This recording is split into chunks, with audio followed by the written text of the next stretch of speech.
How's it going, guys? Welcome back. Today we're going to be playing a little NHL here in the background, talking a little bit about some Hurricanes hockey and some of these very well talked about Carolina Hurricanes post-game celebrations we've been seeing lately. There's been a lot of love, there's been a lot of hate. It's been going back and forth. But here is what I'm thinking on this situation. Are they silly? Are they kind of odd and strange? Honestly, I think so. A little bit. They're a little different. But it doesn't really matter what I think. The fans love it. Thousands and thousands and thousands of fans are staying after the game's over to see what their team's going to do as a celebration. And at the end of the day, that is absolutely fantastic for the organization. Now, the attendance, it is slowly creeping up. They're not selling out, and people are probably going to be quick to point that out. Well, they're not selling out. What are they even doing properly here? You do have to keep in mind, though, that this is a team that has not made playoffs in forever. And when you don't make playoffs, fans don't show up. That's just the nature of sports. So it's going to take time for them to slowly see them attendance numbers come back up. But this is the question I ask myself when I see stuff like this, and I see all these people upset about it on Twitter, complaining about this and that. It's almost like an outrage, to be honest, of how many people can't stand it. I question this. If this was the Toronto Maple Leafs going out there, win after win after win, in Toronto, celebrating like the Carolina Hurricanes are right now, would the reaction be the same?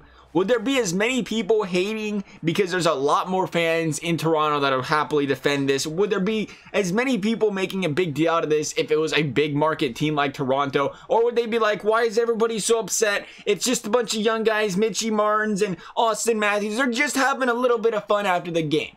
And honestly, when it comes to the whole celebration stuff, I can't hate on it too much because I'm not going to be a hypocrite. Like I said, I don't know how big of a fan I am of the celebrations, but if it's my team, I want to sit there and we're winning, I'm going to defend them. I'm not going to sit there and be like, oh, my Blue Jackets are a bunch of dingbats and yippee-yahoos for celebrating post-game. Now, if you're losing and you're doing stuff like this, that's a completely different story. That's when you start to question, like, why are these guys celebrating like this? We're dead last in the league. Maybe we should worry about winning instead of drawing up post-game celebrations. But that's not the case here. Carolina is en route to be the #1 wildcard team come playoffs. And the thing about Carolina is this is a team that's constantly been under the microscope to be relocated and moved out of the city, and this team has found a way to garner the attention of the league and the attention of their fans. And people are complaining about that like it's a negative thing.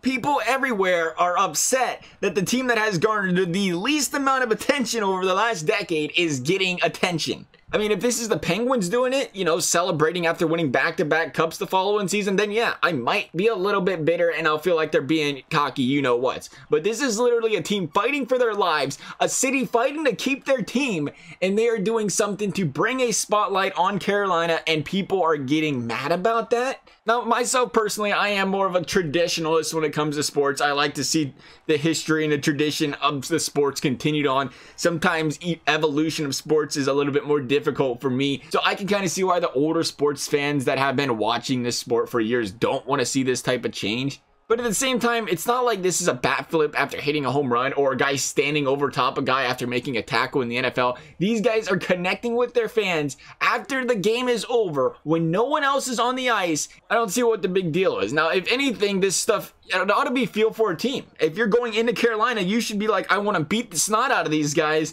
and make sure there's no celebrations after the game. If anything, it's like a team going to the microphone pre-game and saying, we're going to kick the snot out of these guys, they're garbage. You should be watching this over and over and over as a team coming in there and saying, don't let these guys do this to you. Beat them by 5 goals. All I really can say, though, it's this. I'm not completely, like I said, I'm not a huge fan of it, but I'm willing to accept, I'm willing to understand why they're doing it. And I'm willing to see where it's going to take them. I honestly think there's far bigger things people should be worrying about other than post-game celebrations. I mean, don't we still have the equivalent of a slam dunk contest or home run derby determining outcomes of hockey games, aka the shootout? And hey, I mean, at the end of the day, we're talking about a sport that maybe change is good for it.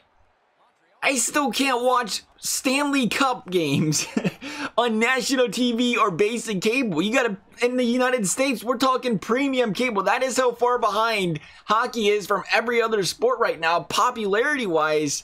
maybe change is a good thing. Attention is better than no attention, and Carolina is bringing that right now. Kind of like the whole gritty thing. Bad publicity, good publicity, it's publicity for the sport. I don't know. What are you boys and girls thinking about this? Are you a fan of it? Is it starting to grow on you? Personally, like I said, originally I was like, why? But, you know, the more and more I see it, the more and more it's like, it really isn't that big of a deal. What are your guys' thoughts on it, though? I could still be wrong. Let me know what you guys are thinking. As always, thank you guys for watching. We'll see you next time.